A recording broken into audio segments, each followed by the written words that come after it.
that the viewers at home don't know about Kevin Kyle. It's that wonderful mustache, right? Oh my. Well, wonder no more. Boom! Oh, look at it. Look at him go. Look at Kevin go. Where do we want to put this? Let's put this maybe the bottom left. There we go. So we'll have the Kevin Kyle cam all day today. Here he is qualifying. Look at that concentration on that face. Kevin Kyle right now, and this is truly one of the best qualifiers in this league. He has a handful of poles, and the majority of them come at this style of track, Mean Gene. So here you go, Kevin Kyle, really hugging that bottom of the racetrack, painting that yellow line. Excited to see what lap he puts down when this thing is all over. But I'm excited to have this cam for you guys, and we'll be adding to this as the year goes on. But today, just a taste of what VRN is going to be bringing you guys next season. Tons of new features and tons of new technology, this being one of them. Kevin Kyle crossing the line. Look at that, Mean Gene. Look at him use the entire track all the way below the apron the entire time. And Kevin Kyle is going to put down, looks like that time, a worse lap than the previous one. He's going to stay in 9th place right now. Yep, 9th place for him right now. Daniel Smith being shown up on the top with that pole position. Still a few minutes. We're halfway through qualifying right now. Jonathan Quesabeer, Michael Mata, Alex Hillman, really good run for Alex there. Matt Tucker, 3000, making an appearance. Checkers, a record driver. Jack Sanders, Eric Thornton. So a list of the usual suspects up there. But this Talladega, the qualifying, not always indicative of what's going to happen. All of you out there that race these super speedways or any track that has draft racing, you know darn well that qualifying lap doesn't matter. People can start from the back and push their way to the front. I mean, heck, we just saw Colin Bollinger do it last week at Miami, foregoing the qualifying and then fighting his way all the way through to the end. Didn't think he was going to catch Tony, but Tony really faded there at the end. Oh, it's the mustache cam. I think that? Kevin just saw it. I think he just saw it. Do you like it, Mean Gene? I love it. All right, so we'll visit the mustache cam again later. I'm gonna have to turn my cam on too if we're gonna do mustache cam. Oh my gosh, I guess it's gonna be universal for a lot of the guys in this league. We'll rotate. We'll put an advertising out for who has mustaches, so we can quickly shoot through all of the different mustaches as we go out there. Well, the fans at home just got to see the sausages made right there. I think practice is a good indication of how fast these cars run. Some guys push better, some guys lead better. But look up front right now. Jack Sanders, he's got to be happy with the speed that car showed in a pack. David Owens behind him, Eric Thornton, and like you said, there's Kevin Kyle up there as well. So those guys showing pack speeds, and then other guys not even running in a pack. Joe Volpus, Hunter Hall, they didn't even try. And how about, again, crazy Andrew Bolander, no practice, no qualifying. Brandon Guerin, no practice, no qualifying. Sean Walton, no practice, no qualifying. I think I saw those dudes over in a circle with a cloud of smoke rising from the infield before instead of practicing. Hey, they're trying to get their nerves nice and low before this race starts, Mean Gene. Sometimes that's a better use of your energy. What I'm also seeing today is quite a few new paint schemes. Looking good today. A lot of these drivers are. So that's exciting, too. Michael Mata running one that's aggressive. But that thing is looking pretty cool. Gracie Abrams paint scheme right there. And look at Richard Swingle with an East Coast Alliance paint scheme here today, Mean Gene. We got some new paint out here. And what better time than in a plate race to confuse us like this. And here is Joseph Volpus. I believe we may have a cam for him later, and he's running a different colored East Coast Alliance. You actually do see this a lot at plate tracks, Mean Gene, when teams will come out of nowhere with a somewhat uniform paint scheme. Because let's look at this here. It's Swingle there, or that's his Volpus, and let's look at Swingle. Very similar paint schemes in terms of design. And the reason they do that, first of all, the photo ops, because they're going to be drafting together, and it just looks cool on in pictures. You can use it on the website and whatnot. But beyond that, I mean, Gene, it does make it a little bit easier for the teammates to find each other in the packs so they can bunch up as quickly as they can. And I'll tell you who really deserves the MVP for a lot of these new paint schemes. Got to be Richard Swingle. That guy had about as many requests for paint schemes this week as DJ does it for songs at a high school senior prom. There's another one. People were loading him up. Yeah, absolutely. There's Jax Duvall running himself a new paint scheme. No goldfish for that Ford this week. Nope. Yeah, that's There's another Medina similar, playoff driver right there. And that also what Jax Laval had just done. Maybe that new paint scheme coming with an extra couple horsepower. I mean, Gene, Jax Laval on a provisional pole right now with 1 minute left to go in qualifying. I think this may be the last lap from anybody that we see right here on screen. The 54 of Jose Medina. Will he have enough? He's currently sitting at 12th place. Liking his line so far. Loving the paint scheme. I like the chrome numbers. He's looking good today. He's another guy who I know is a great designer. And putting him to work this weekend, I can tell. But these guys coming with the fresh paints for the playoffs, and you got to love it. Jose Medina, a playoff driver this season in MRL, and I called that last year. I told you he'd be here. Here he comes, getting ready to cross his last qualifying lap. And Mean Gene, not sure if you knew this about this track, but the start-finish line isn't in the middle of the track. It's actually outside of that, outside the tri-oval, closer to turn 1. Did you know that crazy fact? Oh, yeah, it's my hometown track. Yep, I just love how Rick Allen has to mention that every time, like it's some sort of incredible thing. Every time. Like, I just want to feel like him. Medina, he is on the line right now. Still 2 races, of course. We've got today here at Talladega. Next week, Kentucky will be the 3rd race in that round of 12. But Medina right now finds himself on that cut line. He does. And I believe that is going to wrap up our qualifying. And there it is. Look at the top of the pole. Jax Duval is going to be your pole sitter. Next to him on the front row, Daniel Smith in a must-win situation. Second row, Jonathan K. Sabir. Tony Iverson's going to be outside of row 2, looking to improve the luck he's had on super speedways. Row number 3, you're going to have Michael Mata. On the inside, Alex Hillman in the 08 is going to start on the outside of row 3 in 6th position. Matt Tucker 3000 in the 66, going to be starting in 7th. Colonel Sanders in 8th on the outside of row 4 in that number 25 scheme car. 9th position, the number 1 of Eric Thornton, and Kyle Lynott, a part-time driver here on Mondays, but a competitor on Wednesdays, is going to start on the outside of row 5 in 10th position.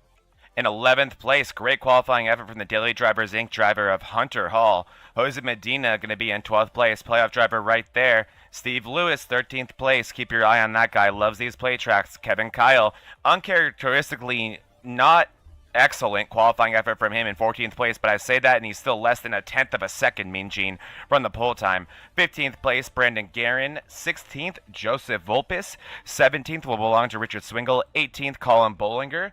19th will be Andrew Bollinger, as always, doing everything they can to slip up you and me, Mean Gene. 20th, Sean Walton. Great run last week. Will he be able to improve this week? 19th, 21st, David Owens. 22nd, Robert Babcock. 23rd will be Buddy Soley, making an appearance here on Monday nights, our defending champion. Great to see him.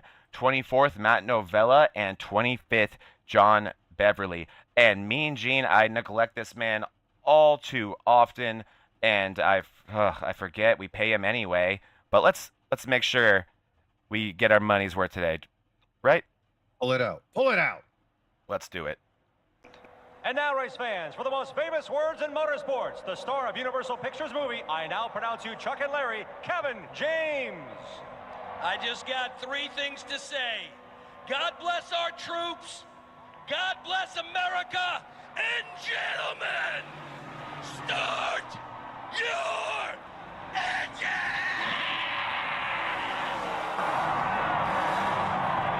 Man, did you see that bottom lip go crazy too at the end? I realize something new every time. It's like an adventure. Yeah, that means living life right here. 25 drivers here today on the grid for Talladega. It is race number 2 in our 3-race round of 12.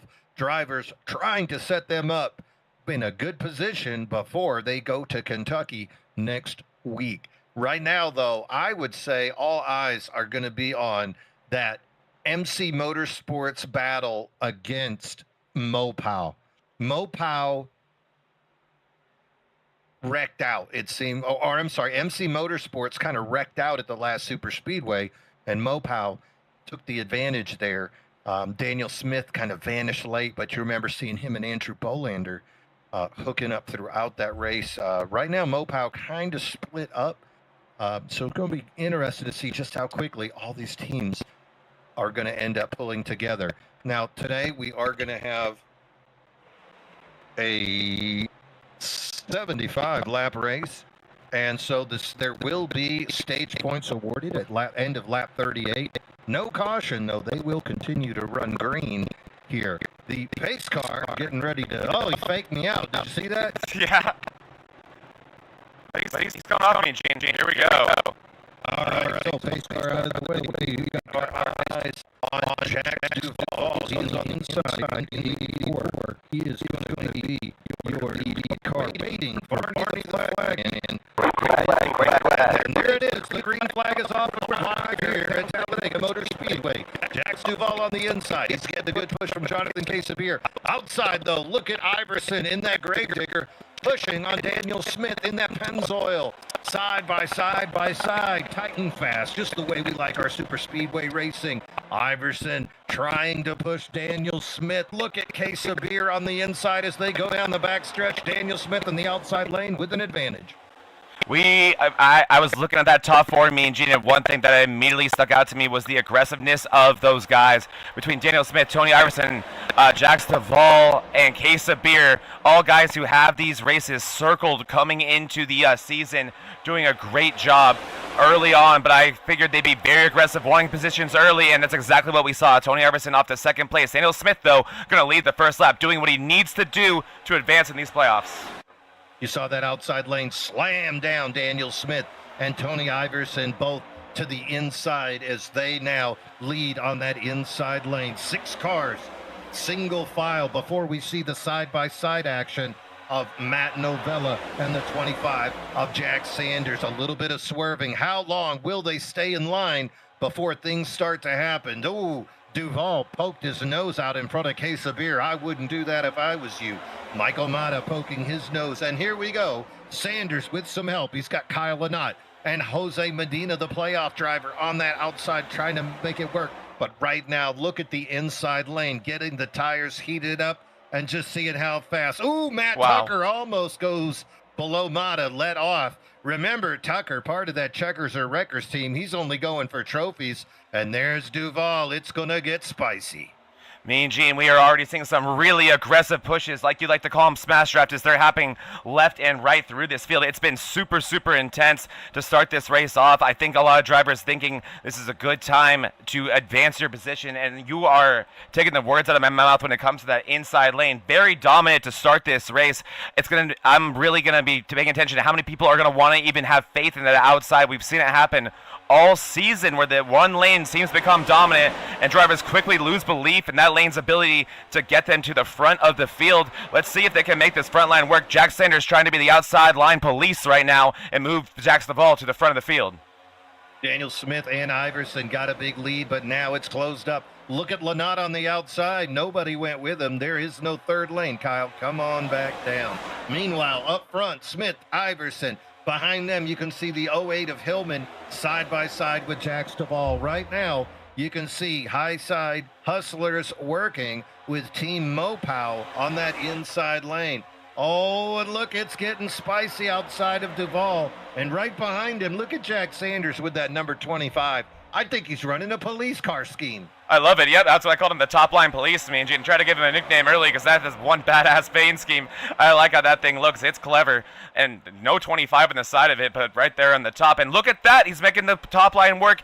There is Jax Duvall to the top. But wow, right away, Jax Duvall bails on the top, straight to the bottom in front of Daniel Smith at the 31. Taking the lead, though. I think Jax Duvall will lead this lap.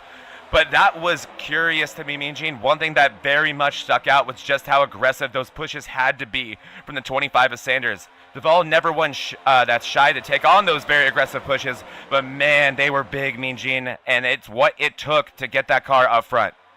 Now he's the one getting those aggressive pushes. You can see just how hard the 54 trying to get into the back of the 25 of Sanders. Inside lane, though, continues to have some dominance. 5 cars on that outside lane trying to make it work, though. You can see Sanders leading that group. Behind him, Hillman. Kevin Kyle's the third car in that lane. And looks like Joe Volpus now trying to make his way up into that stuff as well. Smith on the outside. He's had enough of following Jax Duvall. He gets a push from Iverson. We could be 3 wide, Zach. Oh, we are 3 wide right here. What an aggressive move by the 31 and Daniel Smith, but it worked out. And Tony Iverson giving him the pushes he needed to make that move work. Daniel Smith all the way to the lead, retakes the lead of this race. He pushes Jax Duvall all the way to 3rd place now on the inside, still staying committed to that line. Not much that 25 of Jack Sanders could do about it. Him and Jose Medina starting to lose their ground a little bit on that line right now. They need to be a little bit more aggressive on the outside. They want to make it work. And here we go again. Someone trying to push the issue and go 3 wide. Wow, inside though, those 3 cars are hammering each other. Jax Duvall, he is the master of the smash draft. Meanwhile, a little bit of update. Babcock, the number 40 Toyota driver, ended up starting from the grid, missed the grid up, and then missed the first lap. So I'm curious to see if he can end up making up that space. Meanwhile, if we look a little bit back in the pack, John Beverly currently shown 24th. He's got no friends. He's not in a group. Lynott Owens and Buddy Sully are running in a group together, and then you move forward, and that's where you can see all the rest of the group all together. So 20 cars in the lead group, 3 cars in a group behind them, Beverly by himself and Babcock as well by himself. But I think Babcock is about to have some help from the rest of the field, if you can call getting eaten alive help. Right, and that would take Babcock 3 laps down. That could be a race ender, Mean Gene. Even 2 would be extremely difficult to recover from. But check this out right now on the outside, Kevin Kyle. He was the car that was forcing the issue in the 3 wide middle a couple laps ago. He was able to get to the outside, and now he is leading that line. He's got the 66, it looks like, behind him. I don't know if that's the right... Oh, it is. It's the 66 of Matt Tucker. I apologize, Matt. Pushing Kevin Kyle all the way to the front here, making the outside line work again, trying to make a move on Smith here. Will Kevin Kyle stay committed to the top, or is he going to want the bottom like Duvall did? Kevin Kyle to the lead here. I think he may lead this lap, Mean Gene. Yeah, look how high he ends up going there to go ahead and lead that lap, getting that push from Tucker. And Kyle staying with him until both cars get clear of that inside row. Also, look at him. That's his teammate, the 25 of Sanders. Kyle ends up holding that line, doesn't cut down, and that outside row, all 4 cars. How do 4 cars pass 12 cars on that inside lane? It can happen that quick here at Talladega, Mean Gene, and so can these gaps. Look at how big of a gap this is forming right now. Jose Medina tailing this group of 4. And like you said, there's a teammate right in the middle of Jack Sanders helping out that 2X Racing team to advance here. And there goes actual Sanders to the bottom. Very interesting there. Maybe this team of 2X wanted to lead both lines here and really control this race. You'd have to assume that that is a communicative call. Let's actually look at the mustache cam right now and see how much Kevin Kyle is talking to his teammate. Right now, dead silent, super focused, holding that wheel as still as he can. And look at how little input he is putting into that wheel, Mean Gene. Really making sure to keep the thing as still as possible, trying to absorb those hits and those pushes from the 66 of Tucker. And here they come to Robert Babcock. I think you're right about that, absorbing those hits from Tucker, because he is going to be smashing. Meanwhile, Jack Sanders ended up getting eaten alive, falls back a little bit after losing that lead little group. Sanders from 1st to 11th, just like that. Wow. And let's keep an eye as Babcock, you can see the rooster fading back, and all of a sudden there's going to be some 2 wide racing. That's that red Target car in trouble back there, and he's going to fade in eventually. Ooh. Starting to get a little bit sloppy. That was a little nerve-wracking. Meanwhile, up front, you can see Kyle with the little input, still working with Matt Tucker. Inside lane, Smith and Iverson finally getting it together, but Medina committed to that outside as well. I'm really amazed to see how Iverson has just kind of hooked up with the 31 of Smith early here in the race, but he's been a loyal pusher as we continue around, find ourselves on lap number 11, and he is yet to dip on that man. One thing that I love about Superspeedway racing right now, or in general, Gene, to bring it back to the mustache cam right there, Kevin Kyle, is so often you see this racing as, oh my gosh, big push by Tony Iverson over in the 31, very loose. Kevin Kyle probably could not see that, as he did not see his heart skip a beat there. We were supposed to get his heart rate monitor, and I bet it is very pegged high right now, Gene. And that's what I love about Superspeedway racing. It oftentimes looks easier than it is, but it is so tense. You can see that death grip he has in the wheel. If you look closely at his eyeballs, you see his eyes look up on corner exit. There it is right there, looking for those, looking in his mirror to see what that push from the 66 of Tucker is going to be like. You see that so often in the driver cams in real NASCAR, of you driving your mirror more than what's in front of you at these types of racetracks, and you're seeing it right here from Kevin Kyle. It's all the same in sim racing, but what's sticking out to me is just that level of intensity that you can see in that race car and how just tensed up he is. Wow, lots of activity as Babcock fades into that group. Babcock now 3 laps down, racing like he's going for a championship, taking the field 3 wide a couple of times. And now look at him on the outside lane. You can see outside lane working. That target number 40, he is 3 laps down, but only because he got a late start, not because he's lacking speed. Look at that outside lane. Medina comes right up on the back end of Tucker. They hold on to it. Still 20 cars in this lead group, and they are still working here. Lap number 12. Should I say it? Should I jinx them and say caution? Do it. Should I? Do it. Caution free. Caution-free race. No cautions. That's what caution-free means. We haven't had a caution in 12 laps yet, 13 laps yet, me and Gene. None in 13 laps. But, but this is what I said. I said I expected a race like Atlanta earlier the year. Stage 1, no cautions, everything's clean. Stage 2, got a little spacey. Stage 3, full-on fist fight. Exactly, and that is what I'm expecting too. I think that's what we're going to see, is these guys are going to be calm, and then toward the end, they're going to get a little excited, and they're going to start counting points, wondering where they are. And look at Babcock on the inside trying to get now. the lap back the hard way. Because, but Babcock gets loose from the push from Sanders, jabs it back up, but then that you can see how different the pace is right there. Him and Sanders coming all too close to the big incident there. You can see how it kind of checked up the field behind them. They were able to gather it back up, but I get why Babcock's doing this, Mean Gene, because if that caution does come out and he's in front of that 27 of Kevin Kyle, he's 2 laps down, not 3, and this is a whole different ball game for that 40 car, especially if everyone comes around and get the Wade Brown and the Lucky Dog. That would fix his race entirely all in one fell swoop. As there he goes, Robert Babcock has his lap back the hard way, but he's not going to drive away, Mean Gene, and we're 3 wide. We're at 3 wide. Kevin Kyle said, hell no, I ain't pushing you. Mustache Goes cap time. outside, 3 wide. He's regretting it. That's the look of regret. I tell you what, though, Kevin Kyle, every look looks the same. Meanwhile, you can see the orange car of Medina fading back, now 3 wide with Andrew Bolander, and that is a hot mess back there. Meanwhile, Babcock does hold on to that lead position on the outside lane, but it is not for position, whereas inside, Daniel Smith, he's got to be excited to see himself in first right now with a lap car outside of him, and he's still got his good buddy, Tony Iverson, give him that push. Meanwhile, it looks like Jax Duvall has settled into third on the inside lane, and Alex Hellman settled into fourth on the inside lane. And looky, there's the 12 of Hunter Hall making his way up into the top 10 as well.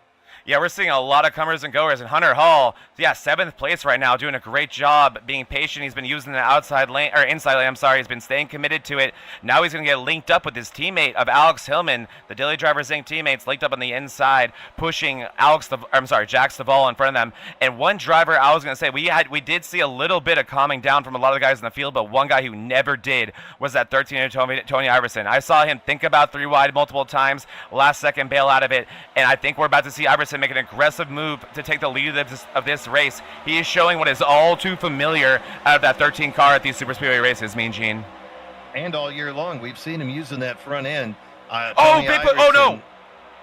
Almost, he backed up. He's been, we've seen him get into some incidents with people before. Michael Mata's over. Meanwhile, looks like Mata and K-Sabir get a little bit off pace with each other, and those are teammates. Feedback. Those are teammates, so they are over this, Mean Gene, and they're going to the back. They do not like the vibe of what's happening in front of them. Now, you can also say that about Lynott running back there with Owens and Buddy Sully. They have their little group of 3 avoiding this. Oh, and look at that hard hit. Daniel Smith, he will smash a guy in front of him. Eric Thornton out of nowhere. The pace of that. Yeah, Eric Thornton now, but Thornton also a high side hustler. I would expect to see him try to hook up with Tony Iverson, but instead he's going to get pushed by Daniel Smith to the front. It's like you showed up at the party and they suddenly put you on stage with a microphone. And there he goes to the lead, but Daniel Smith immediately to the outside. Daniel Smith looking for the lead as well. He pushed Thornton all the way up front on that inside lane, but then immediately bailed out. And it also is going to link up the teammates of Tony Iverson and Eric Thornton. And Eric Thornton, he has not shown up as much as we would have loved him to this season, but when he shows up at these play tracks, this is a familiar sight, him running up front. And who is that all the way in front of those guys, Mean Gene? Is that that's John Beverly here, getting caught by the field. He's going to stay committed to the inside. This is going to get messy. Oh, well, we can go 3 wide. I've seen people do it, not a problem. I actually ran a race at Talladega next gen on a Saturday night just earlier this week, and we ran 3 wide for like 25 laps. So it is doable. It is absolutely doable. Oh, it's very doable. It's just a lot more difficult when the pace differential is that dramatic. Catching a lap car like John Beverly, probably 20, 30 miles per hour differential in terms of the pack cars. But Beverly there, that's why you stick to the inside and make it a little bit difficult on those guys. Let's take a look at him right there. He is actually able to keep the draft. Oh, I'm sorry, that's not John Beverly. This is. He is able to keep the draft, so he will not watch that entire field of 20-plus cars drive by him just to lap him again if we stay green. That's why you do that.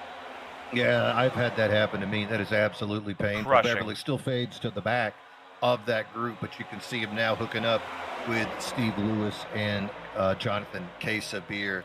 So 20 cars now in this group making their way, 21, I guess, if you count Beverly as well. Up front, though, the action is still intense. Coming to the end of lap 19, that's going to be Daniel Smith getting that push for Matt Tucker. Kevin Kyle still in this picture as well. And, of course, Mr. Babcock, the Rooster. That's Here what comes the Rooster. That's what the push is from. Hey! I appreciate the Allison Chains reference in an earlier of the Talladega race, Mean Gene. I like that. I mean, I hate that Babcock just didn't get to start on the lead lap, and now he is forced to earn it back the old-fashioned way with Beverly falling a lap down. Yeah, he's really just a man in a box right now, Mean Gene, trapped in his situation, trying to get out of this. And he wants to get past that 31 of Smith and get his lap back, and we talked about why that's important. Right now, content to be pushing the 31. I wonder how that feels. This is a unique situation. There he goes to the bottom. Going to try to get by Smith just in case that caution comes out. You want to have that nose in front of him every chance you get. This is a unique situation. I can't remember the last time I saw this. A lap car really, really trying to stay in the front, having the confidence to do it too, right? It's one thing to understand the situation that you're in, but it's another thing to have the fortitude to do what Tucker, not what Tucker, what Babcock is doing right now. So impressed by that. Yeah. Yeah, again, nothing wrong with that car, nothing wrong with that driver. Just didn't get behind the wheel fast enough to grid up with the rest of the boys. Eric Thornton giving him a little push, Iverson behind him, and then directly behind them you can see Jack Sanders. And there you see it right there. Who's that green and white car? They changed all their paint schemes. They changed like all their paint schemes, Mean Gene. Like we have a lot of homework to do today. That is John Beverly right there. Wait, no, that's Vulpes in a 7. What a dirty knucklehead. Oh, wait. Oh, that one. Yeah, that is Vulpes right there. A lot of the similar paint schemes. This guy's thinking it's Formula 1 out here. But, hey, actually, it's a really cool-looking paint scheme. Making good use of the push-forward numbers and really making it work to their advantage. And there it is right there. And you can see a little bit from that angle there, Eugene. Not often a situation that you have to talk about a ton are tires here at Talladega, but you can see tiny bits there that the inside lane struggling to hug the corners the way they were able to earlier in this run. But even with that said, I think as we get closer to this first pit stop, I think the majority of the field is going to elect not to take tires, especially if you stay green. Yeah, you can't afford to come in and spend that extra 6 seconds. You also got to turn off the windshield. That is another second you just can't afford. Whoa. Meanwhile, side by side, now Andrew Bolander making his way up there, giving Kevin Kyle the door. Kevin Kyle fades in behind, but guess what? Kevin Kyle's going to get picked up by his teammate, the 25 of Jack Sanders, and behind them, Matt Tucker and Babcock, who's just looking for friends. But up front, this is the picture we saw earlier at Daytona just this year, was the Pennzoil car getting pushed by the 08 of Andrew Bolander.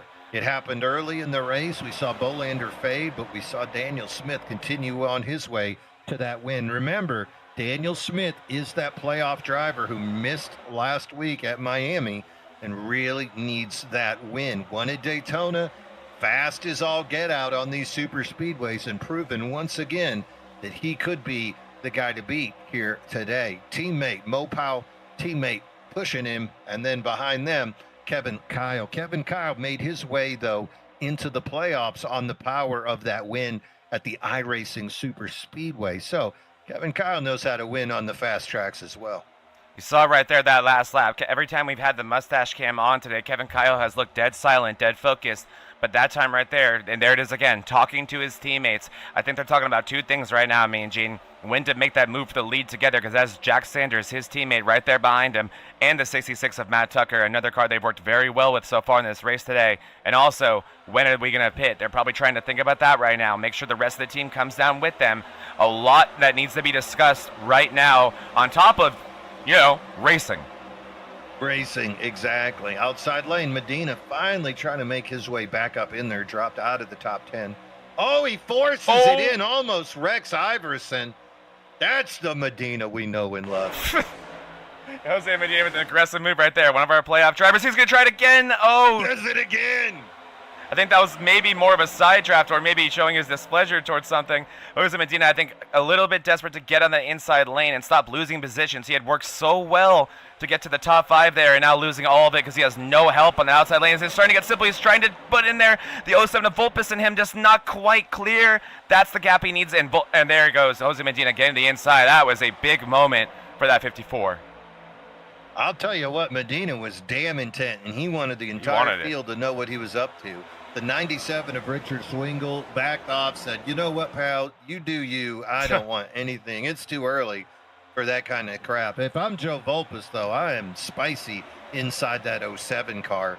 And up in front, Iverson's not the guy to rub doors with. He's got a pen and pad next to him on that steering wheel, and I guarantee he wrote 54 down on that pen and pad. He doesn't need the pen and pad, me and Gene. He keeps it on the side of his race car now, so he always can tell who he's pissed off at. He has a list of names of drivers that he feels like he owes one, and it's on the side of the race car. 20%, not trying to hide anything. Here we go, coming into the pits. We got oh my goodness.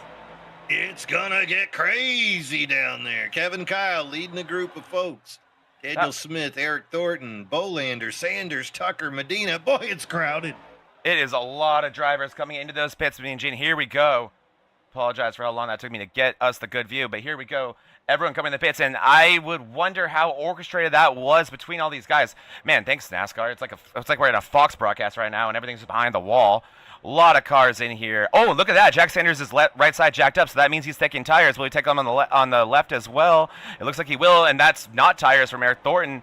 A lot of cars right now coming out. Others still getting service done. And here we go, time to rejoin this track, me and Gene, and I'm assuming the rest of the field not going to wait long to follow suit.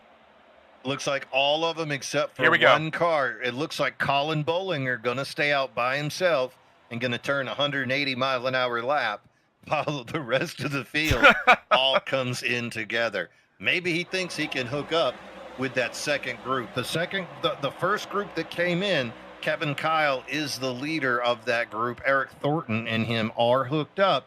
See what they can do with it. Bolander's struggling, and then you can see 4 guys as Daniel Smith is going to hook up with Matt Tucker and Bolander there. They ought to quickly pick up Andrew. Let's see if they choose to do it or go around him. So I'm looking at the pit times, and everybody took tires. I apologize for that. Everyone took at least one set, about 12-second pit stops right there. So one side. That could have been right sides. And it's really interesting how consistent the pit times are from everybody, whether that be just everyone feeling the same thing on these race cars or them working that out beforehand, making sure that they all came out together. So important not to get left alone, like you saw Bollinger right there. And look at this, 2 groups rejoin together at the worst possible time. Here we go. Colin Bolander now. Bollinger. Yellow flag. Yellows out, Gene. Yellows out. David Owens. David Owens has been here today? I'm just kidding. I mean, to be entirely honest, Gene, I don't know if we've ever gone that far without talking about him. Well, Owens was running in a group of 3 behind that big group of 20. You had that big group of 20 cars. Oh, no! 21. Did you see what happened? No. Well, Gene? Go back, rewind. Let me look. Walk me through what happens here. All right, so I got David Owens, I got Kyle Lynott, I got Jose Medina. No, Louis!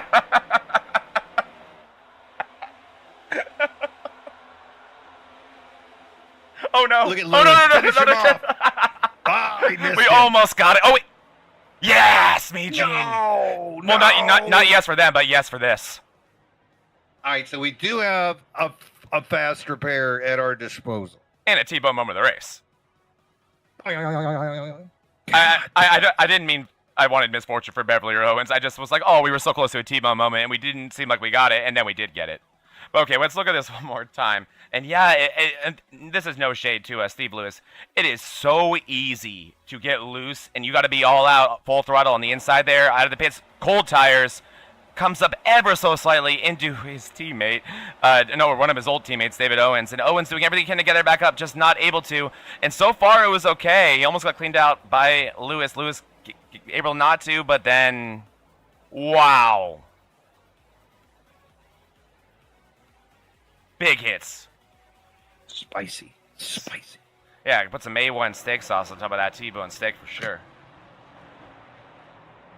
So Colin Bollinger is going to bring it down the pits now, as is a lot of other cars in this field, Mean Gene, that have already pit, and I think I know what this is. This has got to be giving yourself enough fuel to make the stage break. Or not stage break, stage payout, is it not? Yeah, going to be interesting to see. This will be fuel only, I guarantee you. Yeah, they're just going to tap it off, especially Yep. the guys that took tires. About 4 I'm really seconds. curious how that's going to affect. Colin came into the pits by himself. That's that 53 Toyota. And then here comes that caution, and he does not get punished for trying to run that lap by himself No, without he a doesn't. group. Every other car had a group. He did not, and so here we go. Well, Mean Gene, he just actually... gets to join the group without any ramification. There were some. He did get to pit as the leader of that race, but you know what he had to do that everyone didn't? He had to put a full tank of gas in there, and I think since he knew he had to do that, he took tires as well. So Colin Bollinger did lose all of his track position there. He will be in the rear of these lead lap cars. I thought he was going to be worse off than that if he's Me out there too. pitting by himself. He could have gone a To be lap down honest, if we had stayed green. I Yeah. thought I didn't think he was going to be with the group, And but all, instead sorry. he groups up. He does, so you're right. He does keep the draft. You're right. That's far more important than track position at this track. That can be gained in less or half a lap, as we've seen today. But look who took the lead of this race, Mean Gene. Look at our new leader. It's Matt Novella. That's right. He is a playoff driver.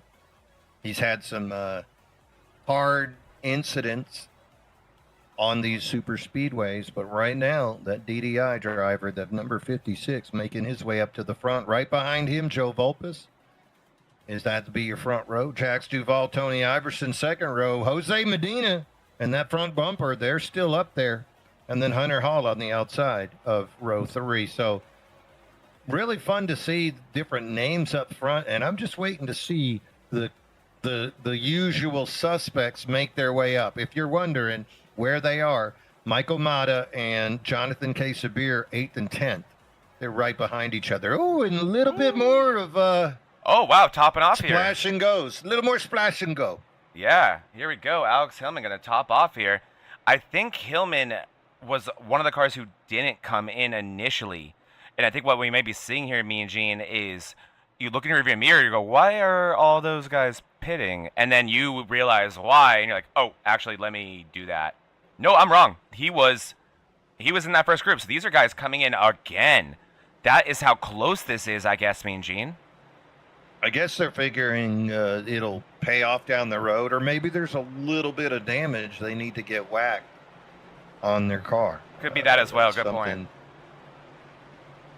Now, meanwhile, let's see what's happening with the guys struggling in the back. Looks like John Beverly is still a lap down. I can't tell if he ended up getting the lucky dog because of where that caution came out. Well, there's no way he got it because he was the one who T-boned David Owens. So you know what that does to your lucky dog. That's true. But if he was a lap down, you're right. He would have remained a lap down. But what that would mean, Gene, is that would grandfather to somebody else. So we will have to figure that part out. As Lynott is our last car that I can see on the lead lap. And then from that may have cost Owens a lap as well, Mean Gene. Yeah, it looks like David Owens. He is on the same lap. He and Beverly.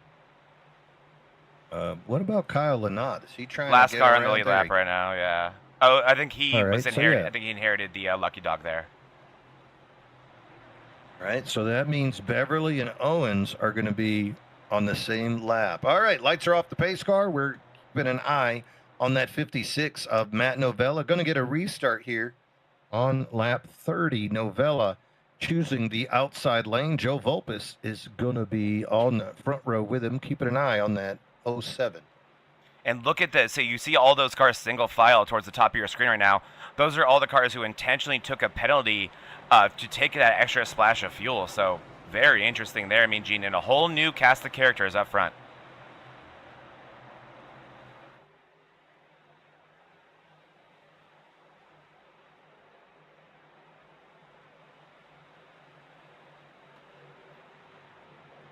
Green flag, green flag. Weird internet. All right, here we go. The green flag is down. Matt Novella with a great jump on the outside. Going to bring Tony Iverson with him. Iverson getting a push from his teammate Eric Thornton. Inside lane. It's going to be Volpis and Jax Duvall. There's contact in the front row. Watch this. Here comes Thornton. We're still green, Mean Gene. We're still green. The yellow flag is out. And there's the yellow, There I believe, she in blows. admin yellow, I believe. Looks like Thornton came down on Joe Volpis. That was a lot happening at once, but I believe that is what happened as well. Such a small incident that's not even showing up. So let's see. I'm going to go from here, Mean Gene, and let's keep our eye on that one car and see what happens here. So we're about to go green. Look in the bottom of your screen. That will be the restart zone. Confusing here because there's two Geico indents. Here we go. We're about to go green. So it's Sanders and Thornton on that top lane. And like you said, great jump by the 56 of Novella. Thornton behind Iverson here. Wow. I don't know totally what went wrong there, Mean Gene. Well, there's only one camera angle to tell the truth. You're right. You're right. What am I even thinking? The camera of truth. The far chase. So here we go. I'm not sure. You can see his entire team is cutting down. Right. And is he thinking three? So here's what's about to happen that confused me the most. Watch him go outside Iverson here. So you're right. Iverson cutting down. And you called it, Mean Gene. You're spot on. That's just bad team communication, I think. They left him out to dry. Like a towel. And look at Duvall's like, whoa, not me, boys. And Hunter here comes Hall. Hunter Hall. Having such a good run as that 12. contact. Still out of control is the one. Hard on the Here brakes. comes the 57. Here comes Sean Walton. All right, good avoidance by the rest of the field. Not bad at all. Oh, look at Colin. You know he got a 1X for the grass. Oh, I'm sure he did. But yeah, it's better than a 4X for the contact. And here comes a lot of the field again, Mean Gene. Down the pits. I'm sure a lot of this is damage repair, to be fair. Yeah, at least to take a look at it. You can always ask your buddy what the front end of your car looks like, but that is no real indicator of the actual damage. But you're right. Looks like 8 cars staying out and everybody else coming down for a party. Definitely. A lot of cars. Both VRN cars coming in right now. Speaking You know of... who ain't sad, though? David Owens. No, that's going to be a lap back for Owens, isn't it? There it is right there, taking his wave around. Yep. Or his lucky dog, I should say.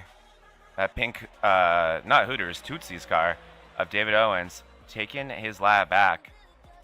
And while we have this caution, Mean Gene, because these guys are racing very clean, that one kind of like a freak accident there, a little bit gone wrong. But let's talk a little bit about, let me find the picture first. There we go. About the VRN new subscriber giveaway. We are very close to this thing being completed and us launching the giveaway itself. We're going to do this around 50 subscribers. We are, I think, like 8 or 9 away right now, me and Gene. So make sure you subscribe to VRN, Vortex Racing Network. So that's youtube.com/@Vortex Racing Network. That will be the home of MRL next season for this league and their Thursday night season, as well as several other leagues that we are very, very privileged to be covering, including the BRN, the Bonfire Race, or I'm sorry, the BRL, the Bonfire Race League, who concluded their season last night or yesterday morning. Congratulations to David Medina on the championship. But make sure to get subscribed. Only a couple more slots left to enter this giveaway and win that grand prize. Tons of awesome items and sim racing items and physical items like diecasts and trading cards and race used sheet metal that you can win. And you'll be there anyway if you enjoy these races, because that will be where we're hanging out next season, me and Gene. And we only got a handful of races left until we say goodbye to this amazing channel that's treated us so well. And giant thank you to MRL Broadcasting. I'll tell you what, you could take an opportunity right now, use that QR code, go ahead and go on over to VRN and subscribe.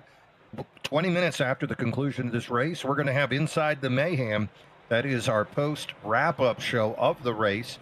And if you comment during that broadcast, it will get you not one, but 2 entries into that sweepstakes. So twice the chances for you to win those prizes. And you're going to want to hear tonight on Inside the Mayhem, we're going to have Kevin Kyle, playoff driver, number 27, 2X driver. With that mustache, he'll be on to discuss his playoff run this year and also the winner of the race. We should be getting them as well, but hey, we're going to see who ends up winning. We got a lot of laps to figure this thing out. Right now, David Owen so happy to get that lap back. I'll tell you what. Yeah, he must be thrilled to be getting that lap back, me and Gene. And yep, scan that QR code and come over to VRN. I replaced it if it was giving you guys trouble at first. QR code's so inconsistent. I'm going to leave it there on the bottom right of your guys' screen so you can scan that whenever you want and join me and Gene after this race for, some interviews of the winner. But let's not spoil who it is yet, because we know. Yeah, because I don't know. Because I don't know. Could be literally anybody. All right, this so, yep. Meanwhile, field is bringing it around. Matt Novella still your leader. Not enough time for anything to really change up front. Tony Iverson on the outside row with Novella. Second row, Matt Tucker and Jack Sanders. Andrew Bolander, Daniel Smith, teammates going to be side by side with Mopao Racing. Kyle Lynott, Steve Lewis. So Louis made it through the foolishness and makes his way up to 8th place. That might be the move of the race. Yeah. Behind him, 9th is Sean Walton, and 10th, Kevin Kyle. As they're coming around turn 4, lights are off on the pace car, and we're expecting to go racing here again. Hopefully we'll make it further than one straightaway. We're on lap 34, going into 35. Pace car pulling out of the way. Let's keep an eye on Novella. He is the inside car. Going to have Jack Sanders giving him a little pushy push. Through the Menards, through the grass. Here we go, coming up into the Geico restart zone.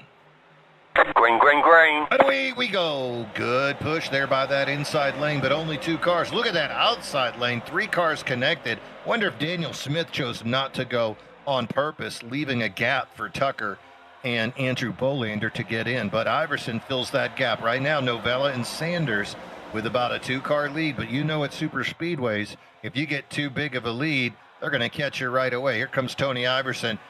Daniel Smith still running side by side with Tucker. Bolander on the outside, 2nd car pushing. Kyle Lynott, the 3rd car on the outside.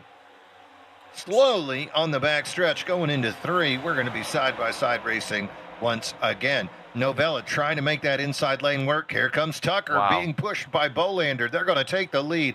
Great speed by that outside row. Oh, so fast. Smith jumps in as the 6th car in front of Sean Walton.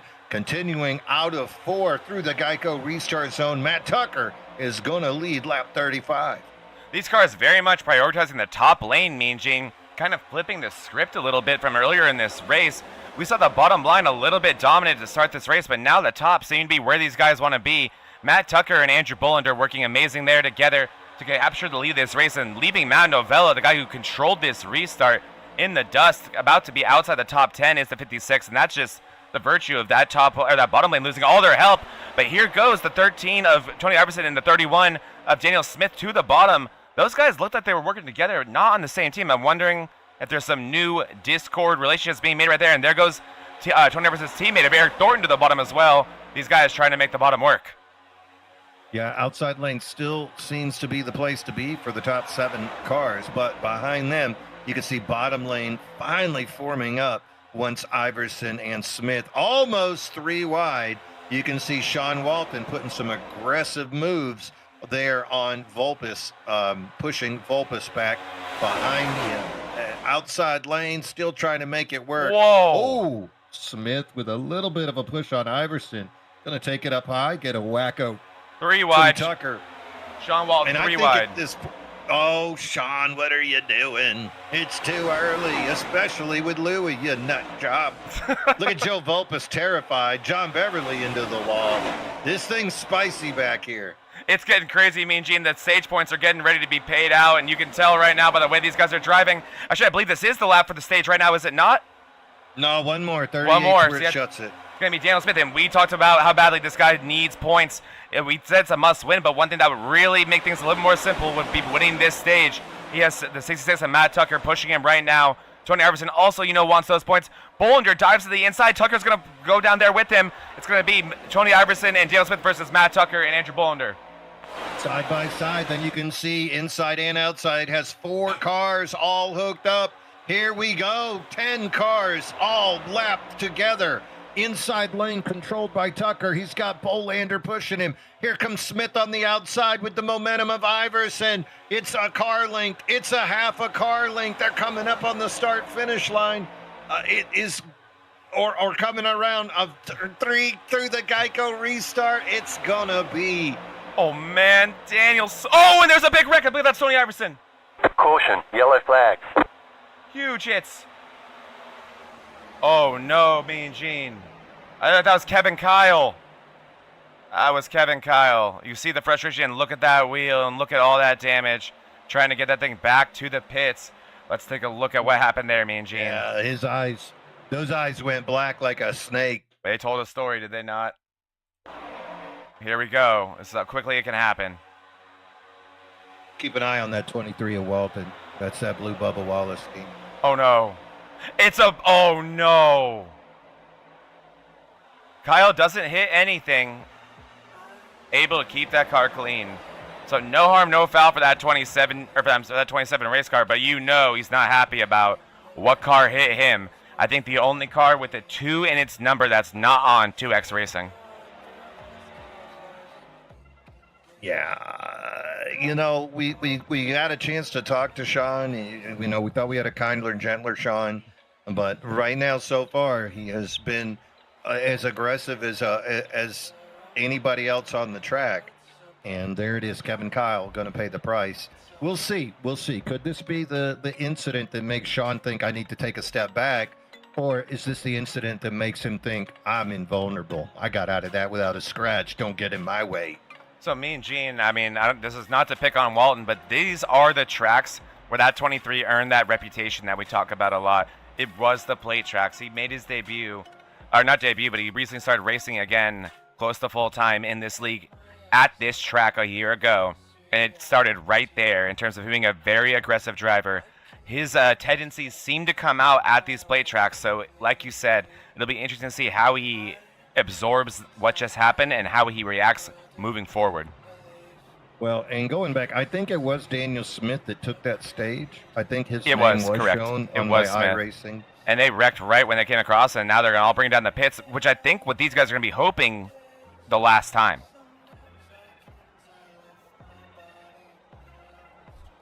So it looks like Joe Vulpes is going to stay out on the track. Not sure if he just wants to lead a lap here, or maybe he'll come down and pit next time. Behind him, you can see Jack Stupal, Brandon Guerin.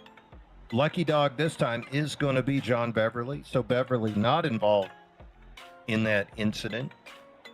And hopefully Kevin Kyle is going to be able to get this thing repaired and rolling quickly. I'm keeping an eye here on Kevin Kyle. As you can see, the other cars coming out of the pits. Kyle is down there with an extended pit stop, as is his teammate Jack Sanders. I imagine Jack is just waiting to help out Kevin in the back of the field. But Kevin really getting a lot of work done on that. I can see his crew down there with hammers, duct tape, and sawzalls trying to get them moving again. Sanders on the move, and here goes Kevin Kyle. Finally has that thing rolling, and it's about the point on the track where you don't need to come out yet. They're barely halfway down that back stretch, so hopefully Kevin Kyle got all of the repair done on that car that he needed. Meanwhile, behind the pace car. They're headed into 3. Joe Volpus being shown as your leader. Sean Walton on the radio telling Kevin Kyle, my bad. Hopefully that'll translate to some teamwork a little bit later on in the race. Only the third caution of the day. That was on lap 68 when Walton got into the rear end of Kevin Kyle and turned the 27 car. Both of those guys, playoff drivers, fighting for survival here. Race number 2 of our 3-race round of 12. Only the 53 of Colin Bollinger has advanced, so everybody else on pins and needles like a cat in a room full of rocking chairs. Right now, though, Joe Volpus, he's the guy with the best shot up front after skipping the pit stop. Behind him, Jax Duvall, Brandon Guerin, Hunter Hall, Richard Swingle. Then here come the cars that pitted: Daniel Smith, Tony Iverson, Matt Tucker, Kyle Lynott, Eric Thornton. So still plenty of action and a lot of opportunities. And a couple of cars coming in to top off. Look at MC Motorsports. They come in to top off and make sure that they'll be together on the restart. Another car coming in again, Kevin Kyle. Wonder if that's fuel or if that is for repairs. Yeah, to assume Meanwhile, that's Robert repairs. Babcock, yeah, he came out earlier than he needed to, though. Like, he came out last time when they were halfway through the backstretch. Interesting, very interesting. Yeah, so I'm wondering if he just came in and changed tires because, you got him all slick. Right, and I'm also just very curious about these guys, like the guys who didn't pit, right? So I believe that is our top 5, all the way back to Swingle. I don't think there's any way they make it, so they must be obviously assuming there's going to be more cautions, but that still is going to make it difficult to get that track position back once you know how aggressive this racing is about to get. But what I've also noticed about today, me and Gene, is I don't think a lot of these guys have really used their faster pairs unless they've absolutely had to. I'm only thinking guys like maybe Owens and Beverly have. I don't think Kevin Kyle did right there. So I think that's only going to play more into how aggressive and crazy this racing might get with just over 30 laps to go. Yeah, he would have been much quicker in the pit stop had he chosen to use his faster pair there, Kevin Kyle. Meanwhile, we are bringing it around. The lights are off with the pace car. We are expecting to go green here, ending lap 42, about to begin lap 43, and we got 75 laps scheduled here for today. And no night racing. Remember, 2 years ago, it went black. This place does not have lights, Bob. No lights. All right, pace car is preparing to get out of the way. Keeping an eye on the 07 of Joe Volpus. Volpus is up 15 spots right now. Good for him. But, one bad wiggle here at Talladega, you could be down 15 spots by the time you hit the back stretch. Those paint schemes keeping no secrets. Green, green, green. Here we go. We're green. He's got no help. Volpus out of there like a rocket. Leaves behind his help, Hunter Hall. He's out to a 3-car lead, and that's scary on a Superspeedway. And then look behind him, all that grouping of cars. Hillman on the outside, finally going to get help from Daniel Smith. Oh, in the outside lane, trying to turn into a parking lot. Volpus gives up on it. Discretion, the better part of valor. He cuts down low in front of Jax Duvall. Jax Duvall pushing as hard as he can. Right behind him, you can see Brandon Guerin in that new pink, green, and white Mexico flag paint scheme. Outside lane finally working. Hunter Hall, he'd love to lead some laps here today in the 12. Smith stays with him. Smith getting a push from Tucker. Outside lane working now as they come around 4. It's the 12 of Hunter Hall. He's going to take the lead. Volpus and Jax get a little squirrely. Hunter Hall cuts down to the bottom. Bad move because that lets Daniel Smith take the lead as they go across that start-finish line. He could have led a lap. I know. I was so excited. Sneaks into 4th. Look who sneaks into 4th. The aggressive Walton now in that group of 4. So you got 4-car single file. You got Hunter Hall behind him. Can't make up his mind. Now he's finally on the bottom row. Oh, but he gets Grand, goes around him. As does Swingle and Lynott. Hall in the center, getting treated like the 251 in the Sunday League. Yeah, man, you must really know a lot about that Jerry Rose guy, me and Gene. But yeah, Hunter Hall, he did have an opportunity there to lead a lap, but I don't think he was comfortable with those pushes he gained from the 31. He got that track position by staying out, and sometimes I think that can make you all kinds of nervous. You saw how aggressive those pushes were from Smith, but it got him all the way to the lead. I was so excited for him to lead a lap there, but it was not to be, as now Daniel Smith leads 2 laps in a row. He has those aggressive pushes within him, but he also is not shy to take them, as you see Matt Tucker giving him massive pushes through the corner there, into the corner, and Joe Volpus there leading the inside lane. I think that was, oh, and look at that, there goes Tucker to the inside, and Sean Walton follows him. Yep, Tucker, not really a teammate of those boys, but he's working with him. So now on the outside, you can see Thornton pushing Smith, getting some help from Buddy Sully, who's now made his way up front. Look at this, Bottom lane, though, Tucker leading. Volpus coming up. Thornton and Volpus side by side. Sean Walton is the second car. And look at the Tucker go high again. Tucker, he looks like, oh my Smith God! cuts down low. Smith with an insanely aggressive move. 3 wide. Behind no, them. Look at that. It's been 3 wide for about half that lap behind them. I mean, Gene, I don't know where to look. This is so crazy. That's Owens goes 4 wide. Look at that. Oh, my word. I am speechless. These guys are just absolutely going for it. You saw David Owens. He's making moves now. So is Colin Bollinger. Daniel Smith gets pushed out. He's all the way below the apron. Sean Walton's going to have an opportunity to lead this race. And on the outside, still Matt Tucker. He's been ultra aggressive, but it's been working for him. It's about to be 3 wide all the way to the front, Mean Gene. Matt Tucker, he is the free agent, the wild card in this race. No allegiance to anyone. He needs money in his Venmo now to push you. He's the leader. He's got Thornton behind him, Buddy Sully, and then Iverson, high side hustler. In the wall goes Iverson. Hard hits. Iverson off the pace, fades back through the pack, hits Mata, makes contact with Lewis. Lewis with Hall, and they survive. Meanwhile, wow, that was an all high side hustler hit. Like Tucker looks like he was off, and then all of a sudden, wham, wham, wham, it was Thornton into Sully into Iverson. That was, you're right, a chain reaction, and just all productive gets pushes all the way through the field. We say all the time, don't push the pusher. They're pushing the pusher, and the pusher's pusher right now. All bets are off. All rules do not exist right now. Buddy Sully right now on the outside, too. Look at him, the 21 car, showing his face for the first time today. He has the best track position he's had all day, and Kyle Lynott and David Owens are so desperate to go 3 wide. Yeah, David Owens, he's trying to make his way up here. He had that early wreck with Steve Lewis, did the fast repair, wants to make his way back up through the field, regular season champion, and then lost last week the points.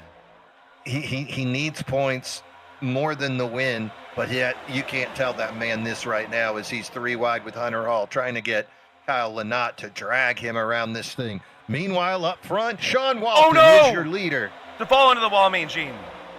Oh, look, he holds it, though. And now look at him with the move. Oh, my goodness. How did he do that? He's going to go to the bottom. He said, I used the wall to make me go forward. And they're 3 wide. Walton outside gets a hit from Jack Sanders.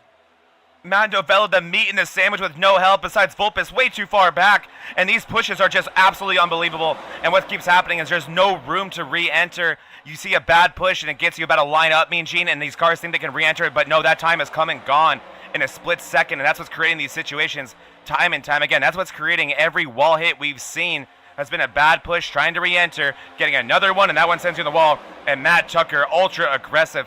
One thing we got to start talking about and keeping our eyes on, Mean Gene, is the part-timers. Those guys have no incentive out here other than to help their teammates and collect the trophy. Wow, look at Walton, cuts down below Jax Duvall to take the lead. Tucker goes with him. Guerin fading back, creating that hole. Duvall on the outside now gets help from Volpus. Volpus goes up. It's Volpus, Lynott, Owens almost into the wall. That's terrifying. Spectacular save from Kyle Lynott right there. I thought that was going to be yet another wall hit right there, just like we predicted. But no, Lynott keeps it together. And look, these are just different groups now, Mean Gene. We barely even have lines at this point. Oh, my goodness, Sean Walton. Duvall, Walton. He's going to wreck him. He's going to wreck him, Jim. It's going to happen. Duvall, he backed off. He did not back off. Somehow, Walton kept that car straight. If he makes another move like that, especially lap 50, what is he thinking? Too many laps. Meanwhile, look in the back. You can see Thornton cutting down low, trying to get underneath the black car of Novella. Oh, it is just a wild maelstrom out here. And Owens has faded all the way back to 14th. Matt Tucker is losing friends by the second right now. You can see a couple cars not having them. Oh my gosh. Eric Thornton pulls out in front of Lynott. There was not room for that. I don't know how they kept it together. And Mean Gene, this is entertaining. We are loving this. We're gushing over this. But oh my God, feelings are getting hurt. Tempers are flaring right now. I cannot imagine how half these guys in the field feel right now with these moves we've seen. Well, I imagine they all need to do some kind of Valium. Here we go. Look at Lynott. Oh my word! And there is contact. The 57 almost wrecks. He's gonna try to re-enter. Okay. Ooh. What is going on, Mean Gene? And meanwhile, look at Swingle now goes below. Oh my and goodness. A big cut down by Duvall. He doesn't care. He's from Florida. Walton goes from the lead, fades all the way back now to 8th place, regains his momentum. Okay, here we go. We've reset. We've re-racked. Have we? And now we've got 4 cars on the inside, 4 on the outside. And Daniel Smith says, hold my beer, as he is ready to block or draft. I am in disbelief that we have not wrecked yet. No, especially the way that we've seen. Oh, and look at Guerin giving it to Walton hard on that left rear bumper. Oh my goodness! Did you see that run that Walton had to bail out of right there? Yeah. Oh my God, what is going on? This is insane, Mean Gene. These runs are watch KCB here on the top lane here, the 6 VRN car. I think he might get one of those big runs too. The yellow flag is out. Oh my gosh, take a breath. I don't even know why, Mean Gene, but the yellow is out. No wrecks I'm seeing on screen right now. I wonder what happened there, Mean Gene. I think I can tell you right here. Here we go. Let's take a look. I saw Kevin Kyle's off pace. Did something happen to him? I think it may be Hall and Babcock. So hold on, let's try to find Babcock here. Oh, there it is. There it is. Wow, not where you'd expect at all. Looking like a push gone wrong of a group of 3 trying to keep the same pace as the field in front of them. Debris on the track. That's Debris Iverson. on the track. Debris on the track. And that's Iverson. Oh, that's Kevin Kyle. Oh. Wow. I don't know what happened to Hunter Hall there, but Hunter Hall just didn't go, Mean Gene. That was a very unique situation there. Maybe an equipment failure for the 12 of Hall. I don't think you could have convinced me in a trillion years that that's where the caution would have been with what we just saw. Oh! What just happened there? Mean Gene, let's go back here. I think he made contact. I think he came in a little hot. Little hot. So that was not go to the chase cam. Yep. Oh, a little bit hot on Mata there. I don't think there was anything there. No. Those 2 cars, right? Walton immediately went on the radio and said, "My bad, I'm sorry," and yeah, Mata said, "All is forgiven." There it is. A little bit of contact. I think they're okay. Nothing too bad there. Mean Gene. Oh my gosh, no. I was kind of short of breath for a little bit there. I'm not gonna lie. I think all the drivers needed a moment to decompress. I mean that from lap 47 to now to lap 52 was just psycho. I think that was the craziest stretch of racing we've ever covered together. And it was like, especially Guerin into the back end of Walton. Walton had to swerve up to miss Swingle. Yeah, I mean, that was something. Hats off to every driver that had the, I'm going to take a page out of your book here, testicular fortitude to even be a part of that. And that's about 16 of them, I think. And jeez, what a show that was. I can't wait to watch that back. That was unbelievable that they kept it straight for that long and they put on a show like that. And also, one thing that stuck out to me, Mean Gene, because I didn't feel like we had enough time to really get together a coherent thought during any of that. But one thing that I was noticing, a lot of those same paint schemes with that Gulf Coast Racing team right there, a lot of paint schemes similar to Duvall, and none of them were working together. No, we've seen this in the past. This team is called East Coast Alliance, but we have seen that in the past where the communication has fallen out on that team.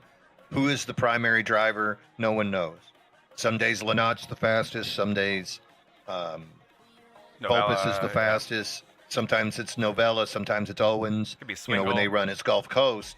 So it's always interesting to see, especially on these super speedways, how the teams stick together or don't stick together. Also, this just in, Babcock has dropped. Yeah. Robert Babcock, the driver of the number 40 Target Toyota, has parked it after that incident. He had debris on the track, and being 3 laps down, probably figured enough was enough, and he's off to hit his vape. Oh man, I mean, I'm sure that's a well-deserved vape hit after the day he's had, Mean Gene. I hope that's not just nicotine in there. That guy's had a long day. And you got to hate it too, because he definitely showed speed by running up at the front, trying to get his lap back the old-fashioned way.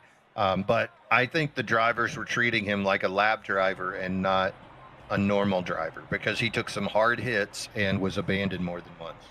Yeah, I completely agree, Mean Gene. And he started this thing a couple laps down, fought from underneath all race, and I think right when he felt like things were coming together, that happens. So I can understand whether or not he had a faster pair, just thinking, tonight's not my night. I tried my best.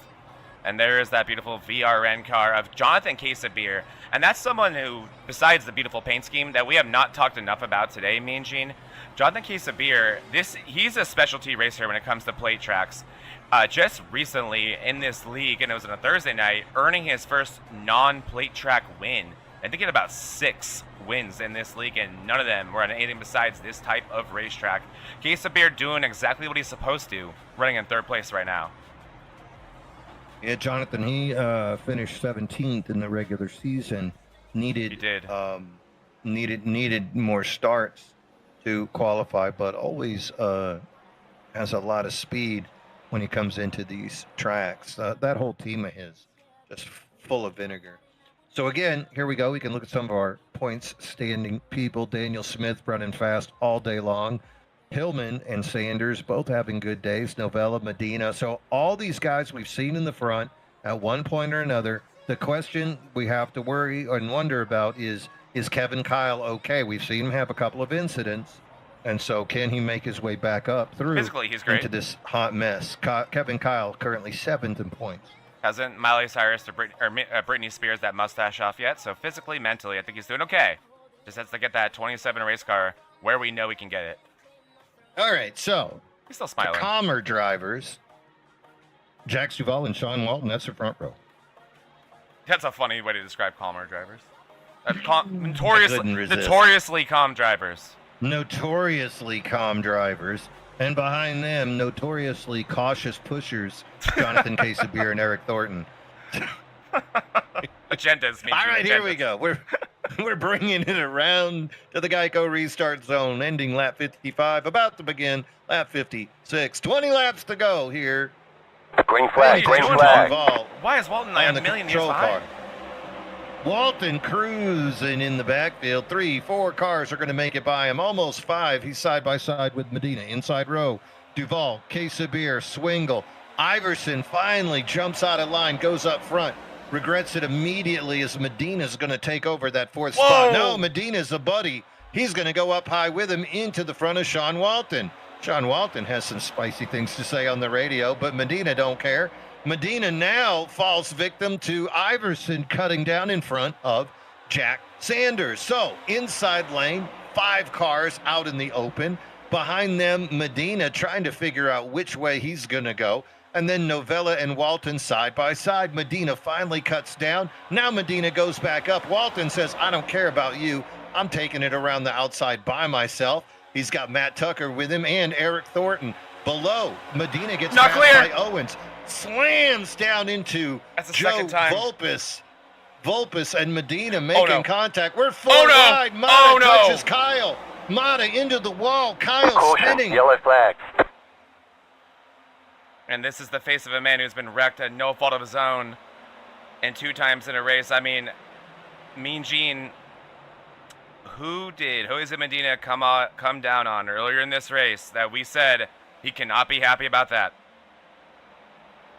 Kevin Cobb. No, Joseph Vulpes. Oh, wait, Joe. That's right. He got into Joe. And that was all I could think about when we saw that happen. I'm trying to find that wreck for you guys right now. Here we go. Let's take a look at it. So it's the 54, and I'm going to go back a little bit this is further earlier than in the race? Oh, this is right here. This is what just happened, me and Gene. So keep your eye on the 54 here. And, man, that's not clear, me and Gene. I don't know if that's going to work. Let's go a little bit further back and check it out again. Tell me this, Mean Gene, if Volpus doesn't check up here, is Medina clear? And I think that's No. and I think that's what Volpus is probably feeling, because I think this is the second time that's happened today. And he got doored by him as well when it didn't work. And we give Medina a hard time. He is not a dirty driver. He's the furthest thing from a dirty driver. He's an aggressive driver, and that's what that is right there. And I think you see the checkup right there from Volpus, and I think Volpus at this point said, enough is enough. I'm gassing it up. I'm done with this. And here he goes. He's not trying to wreck Medina, and Medina wasn't trying to wreck Volpus, but this is just two bad situations coming together at once. I think Volpus right here giving that 54 big pushes, and look at the situation this creates. We are now 4 wide with Mata, Kyle, Bollinger, and the 07 of Volpus. We're going to see a little bit of ping-ponging in the middle lane. Here it comes, and there goes Mata into the 27. There just is not enough room. They weren't prepared to go 4 wide. Brutal, Mean Gene. Big hit from Mata. Massive hit from Mata.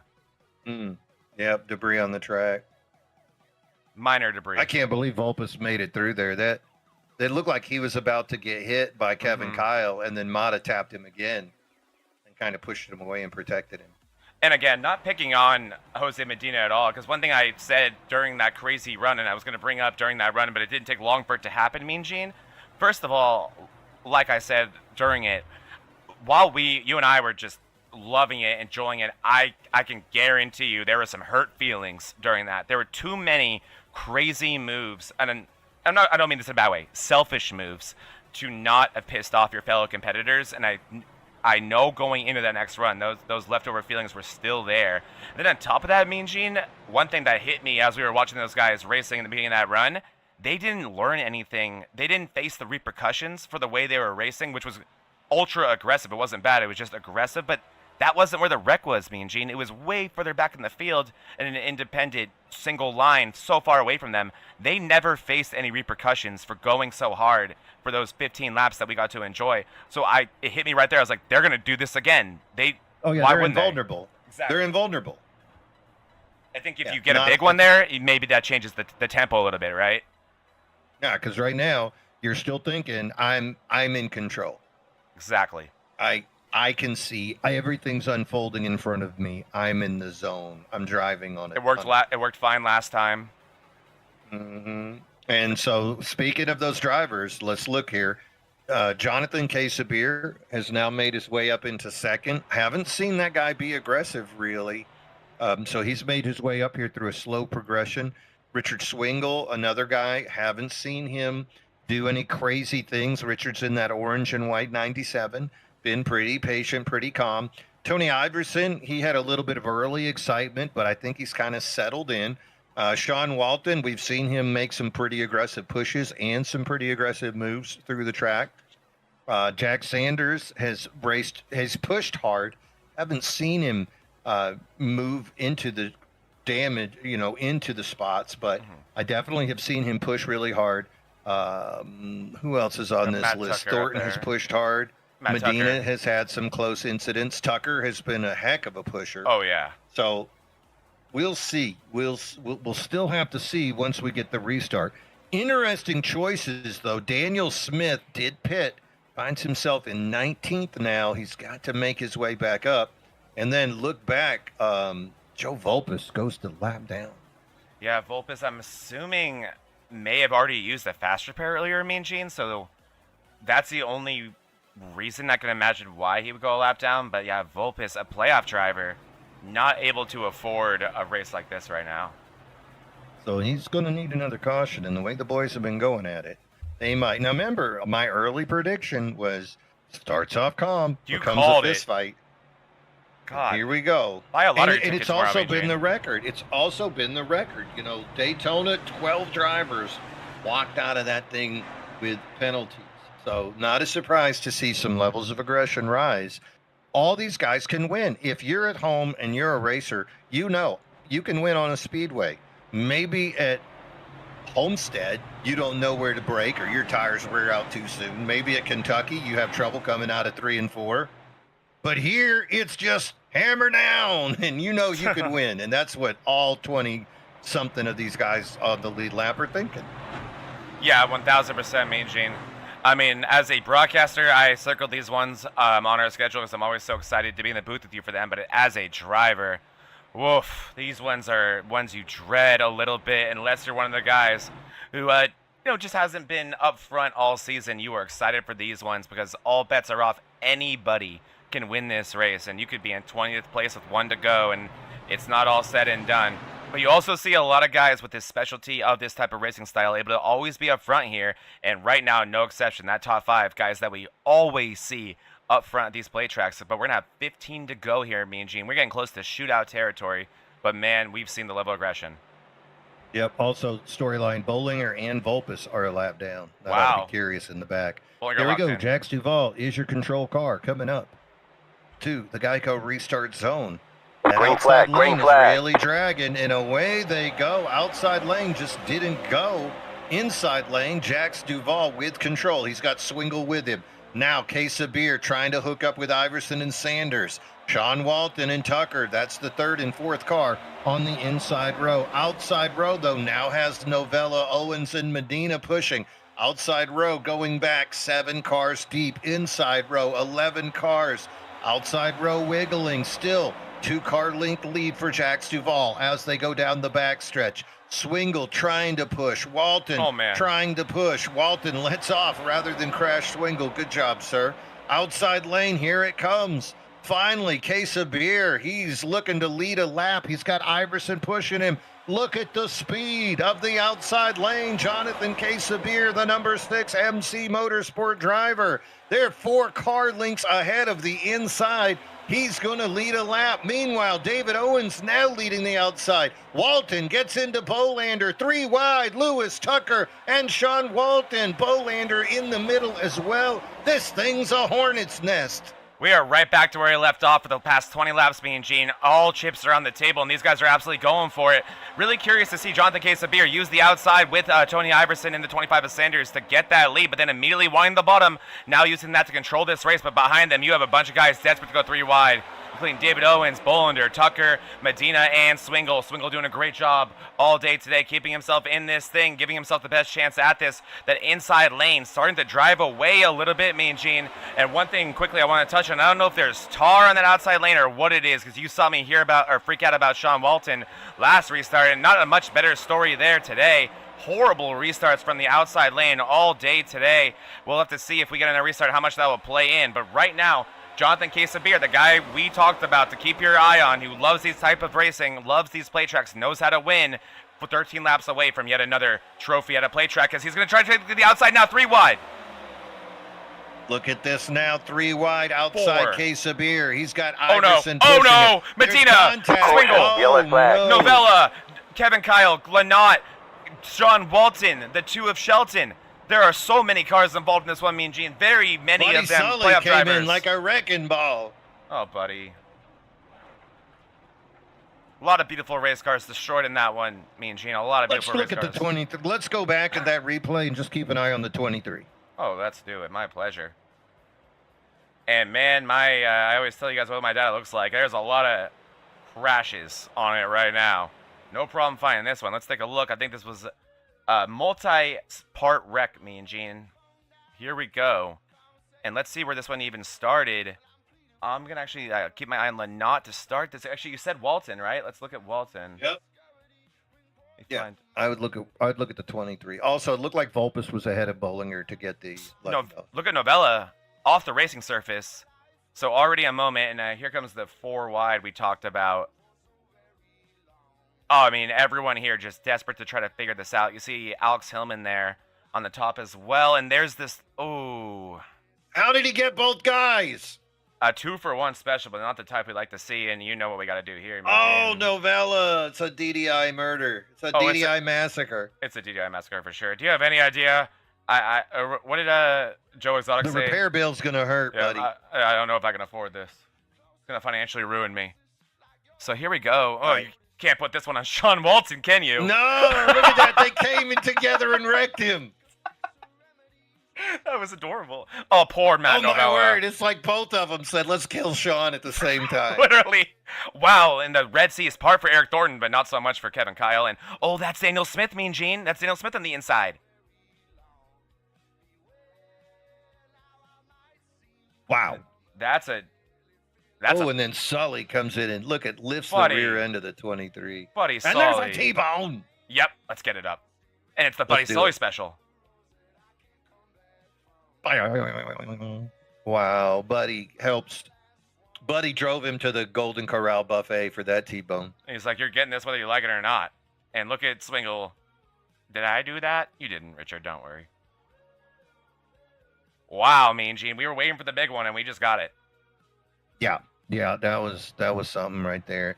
And not the way I expected. It was just Walton, wrong place, wrong time. And you could see Hall come down. You could see Swingle come up, and then both of them just... I think Swingles looked more like a little netcode incident.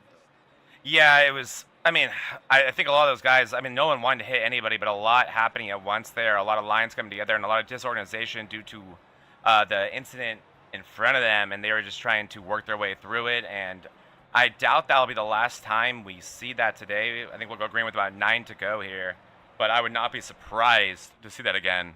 And me and Gene, we got another caution, so I'm going to take this opportunity real quick. We got another league coming up as well that we're currently in the process of getting ready to launch. We'll be running our first exhibition race on May 7th, but different to... Notice I didn't say recruitment race, Mean Gene. Different to that, it's going to be a privately hosted, fully broadcasted by us here on VRN race, but you will have to be signed up, whether it be on the Discord or on the website, to be part of that race and ultimately be part of the league that will be starting sometime in probably late June. But this will be a fixed C truck league that we're going to be doing on Wednesday nights, Mean Gene. I'm super excited about it. You'll see me on the track week in, week out, as well as a lot of other familiar faces, and we'll be bringing one of our best booths that we can possibly provide. But another good example of why we are so excited about Vortex Racing Network and everything it's going to provide is just bringing together a lot of leagues that we're super excited about. But I will let you guys in on some inside information. This league already with 30-plus drivers signed up, so the spots are already limited, so do not wait. This is going to be a free league the first season, but no guarantees after that in terms of freeness for anyone beyond those rookie season drivers that are going to, take their chance and join this league. It'll be free for you for as long as we can make it. So get signed up for our maiden season. I'm super excited about this one, Mean Gene. You know how much I love my fixie trucks. Oh, you should be. You should be. These trucks give us some exciting racing out there, and I expect this is going to be a merging of multiple established drivers from various leagues. So we're going to see a great mixture, and it's not just top guys too. There's going to be a lot of mid-pack fellas that are going to be running. So we're expecting to see some really competitive racing out there. Not just one or two guys just disappearing on the track, which you might see in some other leagues. So really looking forward to see, like you said, 30 guys signed up already. So get in touch right now, Vortex Network. You can comment right here. You can go over during Inside the Mayhem, make a comment. You can reach out on the website as well and get yourself involved with that league. It's going to be racing on Wednesday nights. Yep, and that's a really good point, me and Gene. We do see a lot of top-heavy leagues around there, or around just we get to cover a few. And yeah, with that 3,000 I-rating cap, which will be very closely enforced and also different to other leagues, where a lot of leagues you'll see that you have to be 3K below to join, but once you're joined, you can make it whatever you want, and you often, sometimes see that being top-heavy. That would not be the case in that league. You will be under week-by-week review to make sure the racing is competitive. I think it will be a great opportunity to get your first wins, understand what it's like to race up front, and then before you know it, you'll be in a league like this Monday nights in these next gens, racing out front like Jonathan Casabier and Tony Iverson are right now. Absolutely. That's your front row. Iverson and Casabier, Tucker Bolander, second row. Owens, Hillman, Sanders, Daniel Smith, now in 8th. Great spot to make a run. Pace car is off. We are finishing 66, going into 67. 9 laps of racing to go here in the second race of our three-race round of 12. And away we go. Casabier with the outside lane. He leads them through the front stretch. Iverson on the inside stays even. Iverson's got the help of the number 8 behind him, the 25, also giving push. Matt Tucker, second car on the outside row. A little slow to get into position. Abandons Casabier immediately. He's got David Owens with him. Casabier is now in the middle, 3 wide, fading the wrong way. Daniel Smith is in that middle. He's got to make a decision. He decides to ram into the back of Quesabir and take that middle lane. That forces Beverly to go down low. Beverly and Lynott make contact. Oh my, back up front. Tony Iverson is your leader. Behind him, Bolander, Tucker pushing hard. Bolander goes high with Tucker. Iverson left out to dry. Here comes Owens and Thornton on the outside. They don't care if you're my teammate, gosh, you're Tony gone. Iverson. And now Iverson is in the middle. Oh, Mata picks him up. Bolander's going to lead that lap. Mean Gene, I'm trying to pick up my jaw off the floor right now. That was one of the wildest restarts I've seen in my entire life. Jonathan Quesabir was in the lead. He is now in 6th. He's trying to work his way back, and look how aggressive it is on the inside. I was shocked to see Quesabir select the outside leader with the lane choice there. Quesabir, I've been criticizing the outside, and he did not make it work from the lead there, Mean Gene. He was not clear of Tony Iverson by the time they got to 1 and 2, and he paid the price for it. But somehow, so did Tony Iverson. He is now almost out to the top at 10 right now, and look at this. It's David Owens and Bolander battling for this lead. We've seen Bolander so good in these play tracks. Yeah, you could see Iverson. Yeah, Quesabir on the restart gets abandoned. Iverson, who passed him, he got abandoned back into 9th. And now it's, look at Owens is losing places on the inside as Iverson fights his way back up. Right now, outside lane led by Andrew Bolander, Matt Tucker, Jonathan Quesabir. Down below, it's 5 card lengths back. Iverson getting the push from his teammate. Number 11, David Owens. Thornton behind them, and Kyle Lynott, the mercenary, who's been brought in. So inside lane has 3 of the high side hustler drivers with Kyle Lynott. Outside lane led by Bolander, free agent Tucker, and then I can't tell who that guy or is. Iverson. I mean, it's hard to tell between those two. The VRN cars are linked up as well, Mean Gene. Homan and Quesabir linked up on that outside lane. You see Daniel Smith, he's used that faster pair. He wants to force that 3 wide on the outside lane. You're right, he's trying to force it, as is Owens and Iverson. And he's got Walton to push him. You know, Hillman! Walton will go high, he don't mind.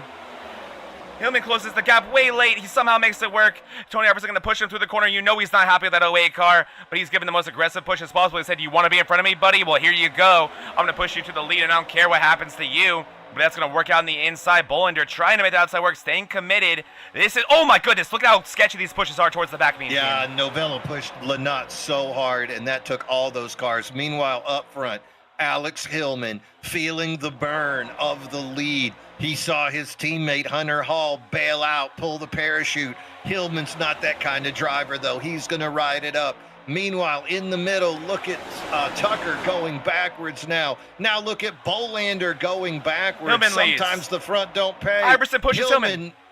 Hillman up top, 3 wide. Here comes Daniel Smith. He's going to bring Sean Walton. Hillman trying to hold his lane on the outside. Front row, Iverson and Owens pushing. And then it's 3 wide, 5 cars deep behind that. Ladies and gentlemen, we've only got 5 laps to go.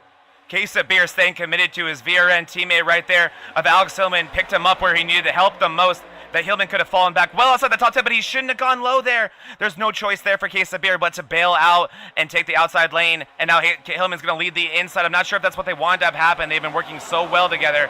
But now he links up with one of the best pushers all day, Matt Tucker. You saw Thornton think about taking that outside lane, but stays linked up with his teammates of Tony Iverson and David Owens. You see High Side Hustlers right now working the low side, controlling this race. VRN teammates of Hillman and Tony and Quesabir trying to make the middle and top work. Man, oh man, 4 to go. Mean Gene, and all is on the table right now, and anything can happen. If you're in 15th place, you're going to win this race. High Side Hustlers are on the inside, 3 cars on the inside lane, and then 3 Kyle wide. Lynott, their mercenary buddy. Meanwhile, Smith Tucker. into Tucker. He holds his lane. Oh, no. Smith into Hillman again. Hillman up top. Comes down, slams into Bolander. Bolander holds it. And now it finally Yellow finishes flag. Hillman off. That wreck took about a year and a half. Wow, Mean Gene. We're going to overtime. Overtime. That was insane, and my heart hurts for the 08 of Alex Hillman. He put it all on the line there, and it didn't quite work out for him. Let's take a look at what went wrong there. I think it was just a lot of agendas coming together at one time, Mean Gene. I mean, Here we so go. many people went to the front and got pushed back. Exactly. And that's just kept happening repeatedly. And there it is. And you can see that in, yeah. Oh, the 53 and the 25 dancing. Well, I think Nobody got hurt. Exactly. As big as that looked, I don't think anyone got meaningfully hurt there. So we're gonna rack it back up. Guess who's really happy about that? I'm assuming Tony Iverson. Joe Volpus. Oh, is he back in the lead lap now? I Yes, believe he will is. be You called back it. on the lead lap. Joe. Joe. Was that a Samoa Joe chant? Let's go to the mustache cam. Oh yeah, let's see. How's he feeling? Look at that. He needs the Valium. He is serious. He's serious, y'all. He looks stressed, Mean Gene. I mean, he has been in the middle of it. He's 19th right now. That's the 27 of Kevin Kyle. He's got his teammate Jack Sanders is in 15th, so they're within communication of each other. But it has been a stressful race. There have been just 10, 15 lap runs of wide open insanity. I don't even know. I don't want to say mayhem again and again and again, but it's chaos. You're in the heart of a maelstrom of these teams just trying to hook up with each other, and we've seen it so much. Like right there, if I'm the high side hustlers, I am truly disappointed. You had all three of your team together on the inside. You had Kyle Lynott blocking as well.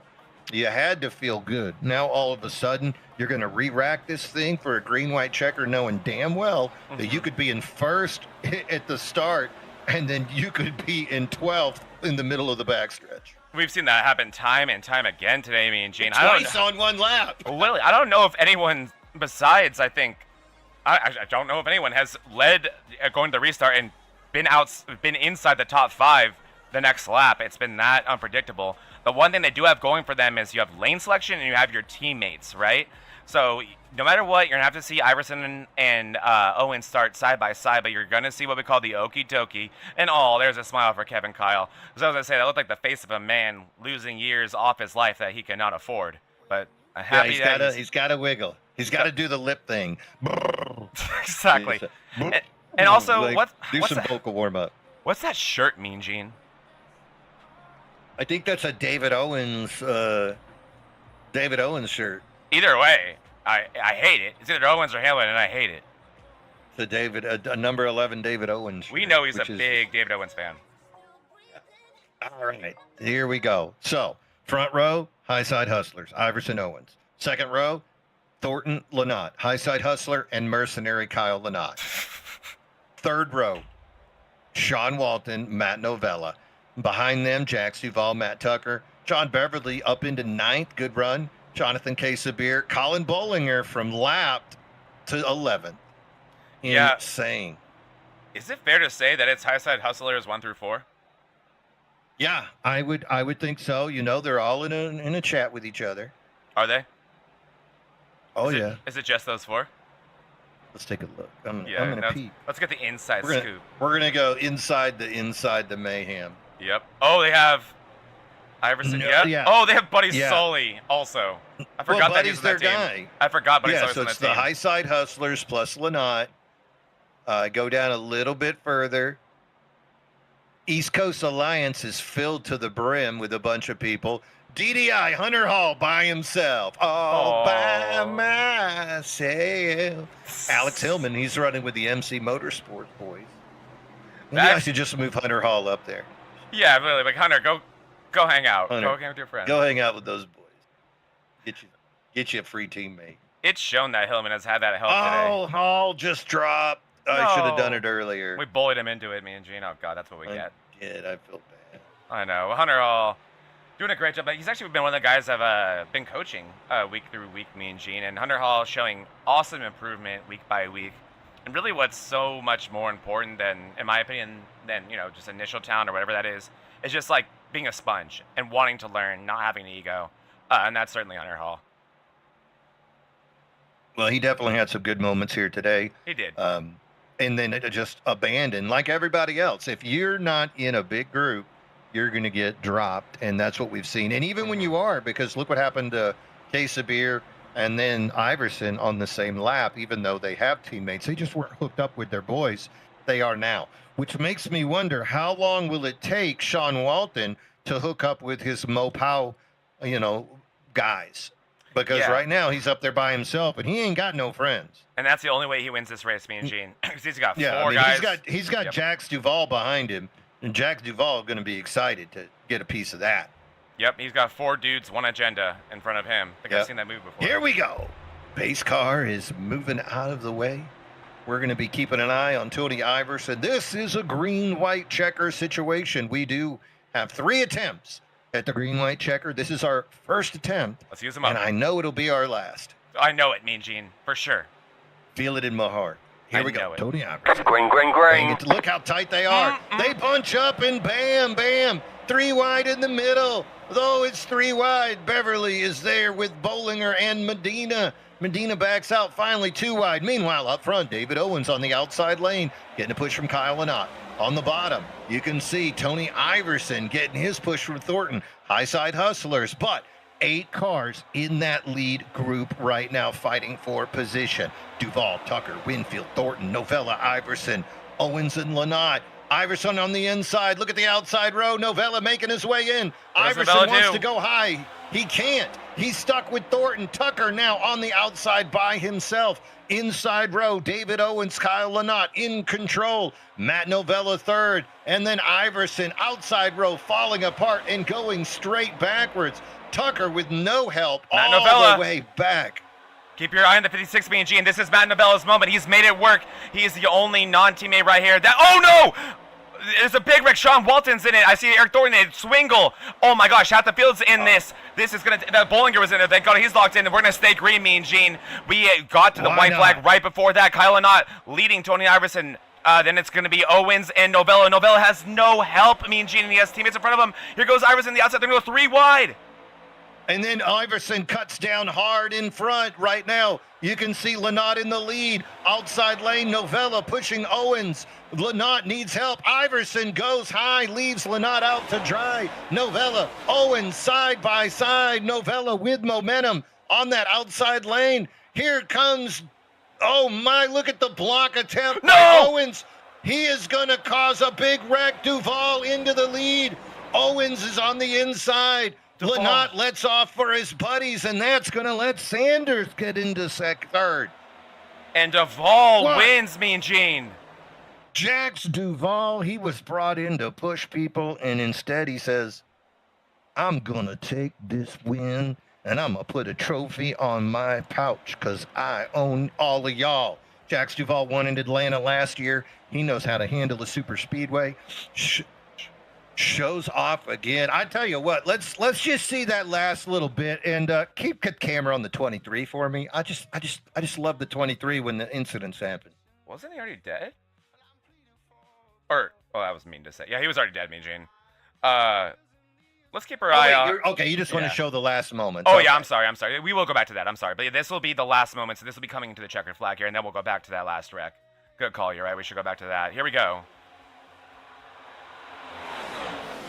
So, yep, here we go. I believe this will be coming out at 2. And, oh, man, Mean Gene. Oh, this is coming out at 4. I thought Matt Novella was going to win this race.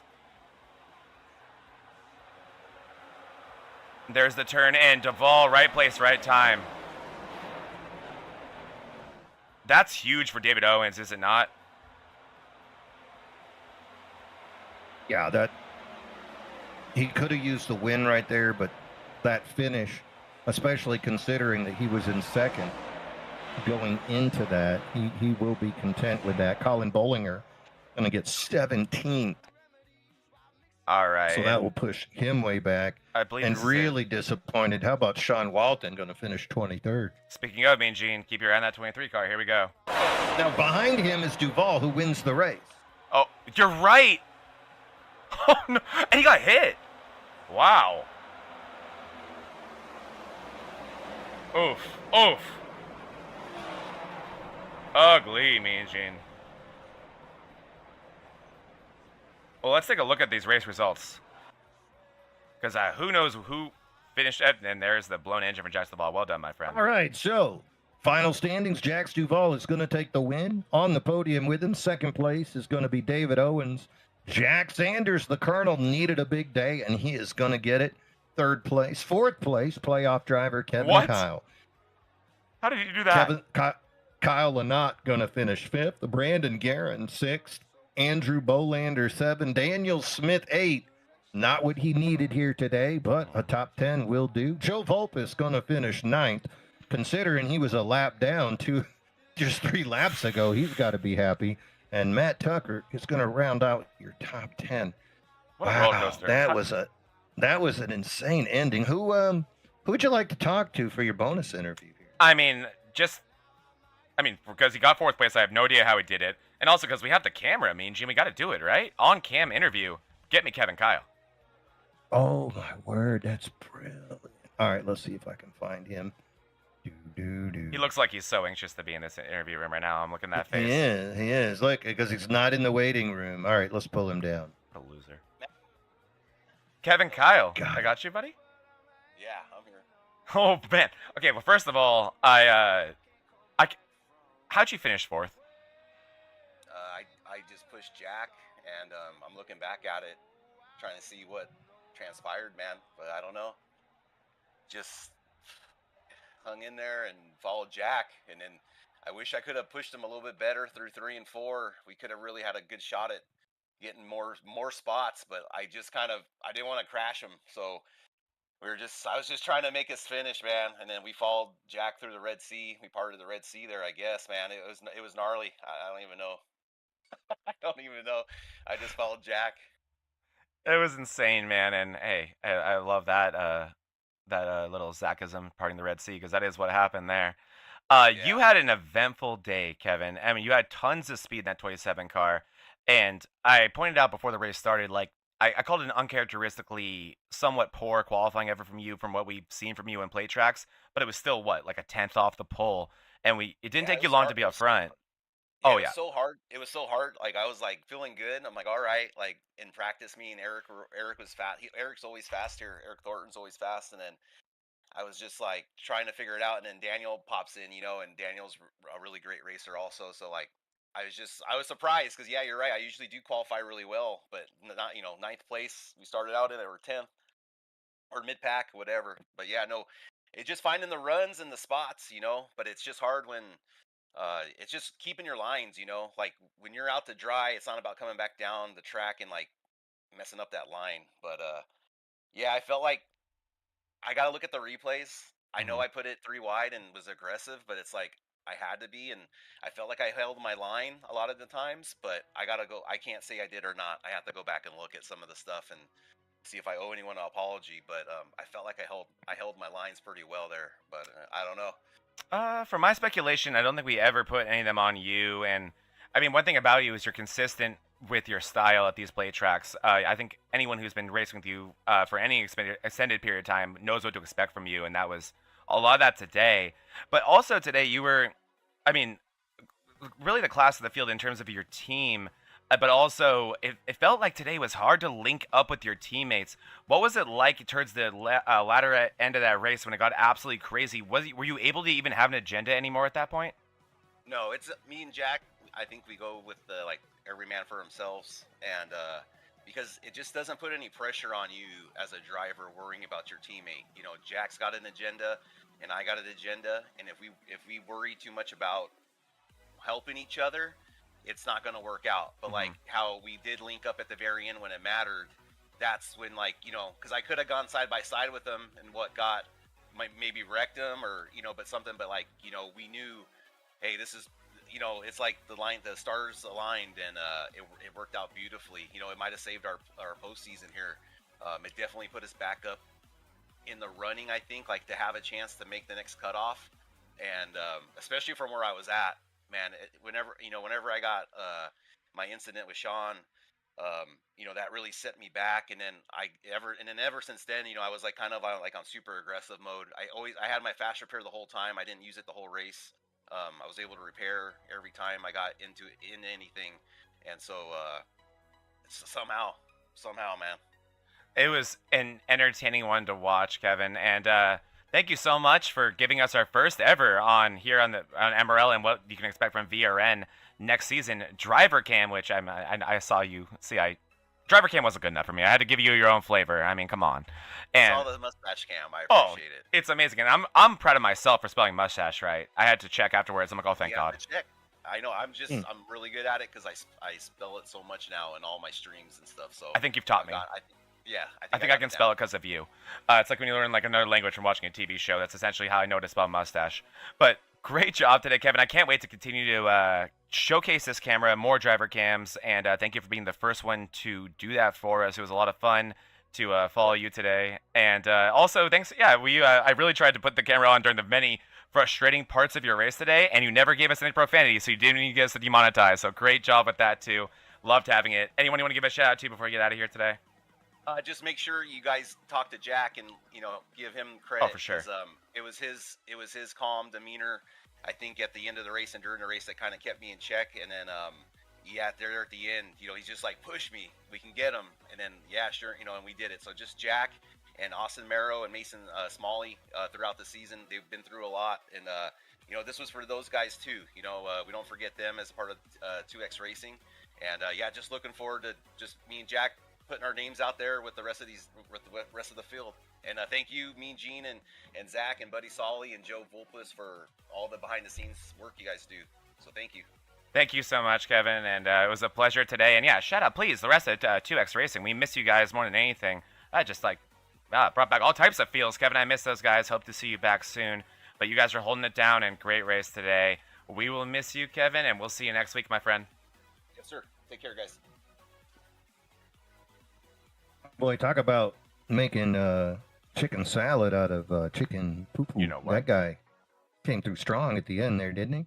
He did. I mean, I had him on the replay there for those last 2 laps, and I was watching while he was talking. He really did drive through the Red Sea there, me and Gene. My goodness, I think he picked up like 10 positions with that big one that we saw right as they crossed the start-finish line to take the white flag.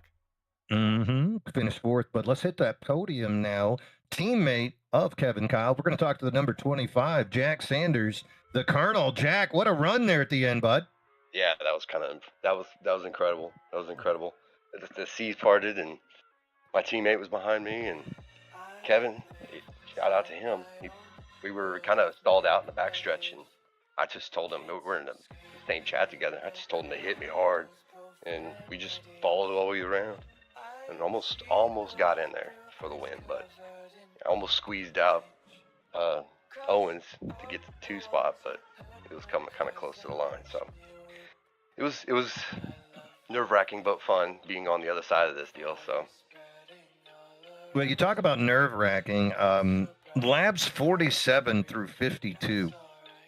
You guys were 3 wide. You guys were just swapping positions constantly. We saw cars go from 1st to 12th. Was it just poetry in motion, or was it a hurricane attacking the coast? What did you feel like in the car during those moments? I mean, everyone was fighting, trying to go forward, get a run. I seem to get caught where I'll help push the outside line, and then, they'll dip down to the bottom and then leave me hanging. But then on the last couple of laps, it went 3, we were 3 abreast all the way across the track. And, I'd help the outside line, try to gain some momentum, and then all of a sudden they'll dip down, and then I'm the last car on that very outside lane. And